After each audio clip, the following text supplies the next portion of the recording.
Hello বন্ধুরা, কেমন আছেন আপনারা? আশা করি সবাই ভালো আছেন। অনিতার রান্নাঘরে আরও একটি নতুন পর্বে আপনাদের সবাইকে স্বাগতম।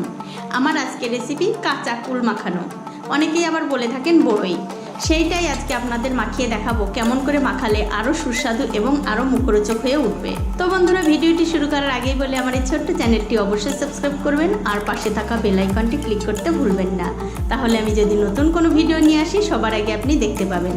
তাহলে বন্ধুরা, আর কথা না বাড়িয়ে আসুন দেখে নেওয়া যাক কীভাবে আমি এই কাঁচা কুল কিংবা বড়ই মাখাচ্ছি। প্রথমে দেখতে পাচ্ছেন আমি এখানে কিছু আদা কাঁচা কুল নিয়েছি। দেখতে পাচ্ছেন আমি এই কুলগুলো বোটা ছাড়িয়ে ধুয়ে পরিষ্কার করে নিয়েছি। এখন আমি এই কুলগুলো একটা শিলনোড়ায় হালকা একটু থেতো করে নেব। দেখতে পাচ্ছেন বন্ধুরা, আমি একটা শিলনোড়া ধুয়ে পরিষ্কার করে নিয়েছি। আমি এখন একটা একটা করে এই কুলগুলো শিলনোড়ার উপর দিয়ে এরকম হালকা একটু থেতো করে নিচ্ছি। তবে একদম থেতো করবেন না, এরকম হালকা একটু থেতো করবেন, তাহলে খেতে ভালো লাগবে।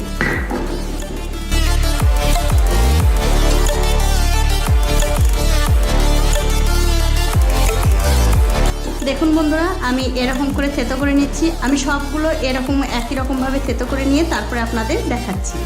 দেখুন বন্ধুরা, সবগুলো কুলি আমি এরকম করে হালকা একটু থেতো করে নিয়েছি। এবারে দেখতে পাচ্ছেন কয়টা আমি কাঁচা লঙ্কা নিয়েছি। এই কাঁচা লঙ্কাগুলো একটু হালকা থেতো করে নেব।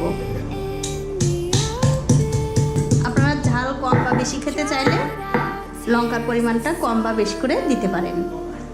দেখুন বন্ধুরা, লঙ্কাটা থেতো করে আমি এই কুলের মধ্যে দিয়ে দিলাম। এবারে এর মধ্যে দিয়ে দিচ্ছি পরিমাণ মতো লবণ আর একটু চিনি। দিয়ে দেওয়ার পর এখন আমি এই সমস্ত কিছু হাত দিয়ে ভালো করে এই কুলের সঙ্গে মাখিয়ে নেব। আর বন্ধুরা, এই যে কুল মাখানোটা দেখছেন, এই কুল মাখানোটা আমরা ছোটোবেলায় যখন খেতাম তখন কিন্তু শিলনোড়াতে থেতো করতাম না, আমরা ঢেঁকিতে একটু থেতো করে নিতাম। তখন কিন্তু খেতে আরও ভালো লাগতো। আর ছোটোবেলায় খেতাম কিন্তু লাউয়ের পাতার উপরে এই কুল মাখানোটা খেলে কিন্তু আরও টেস্টি এবং আরও সুস্বাদু হয়। দেখুন বন্ধুরা, আমি কিন্তু আস্তে আস্তে এই সমস্ত কিছু এই কুলের সঙ্গে মিশিয়ে দিচ্ছি। আর মিশিয়ে দিলেই কিন্তু এই কুল মাখানোটা হয়ে যাবে। এখন আমি সবশেষে দিয়ে দিচ্ছি একটু ধনিয়া সজের গুঁড়ো। দিয়ে দেওয়ার পর আমি আবার এই সমস্ত কিছু ভালো করে হাত দিয়ে এই কুলের সঙ্গে মিশিয়ে দিচ্ছি। আর বন্ধুরা, আপনারা দেখেই কিন্তু বুঝতে পারছেন এই কুল মাখানোটা খেতে কত ভালো লাগবে। দেখুন, আমি ধনিয়া সজের গুঁড়োটা ভালো করে এই কুলের সঙ্গে মিশিয়ে দিলাম।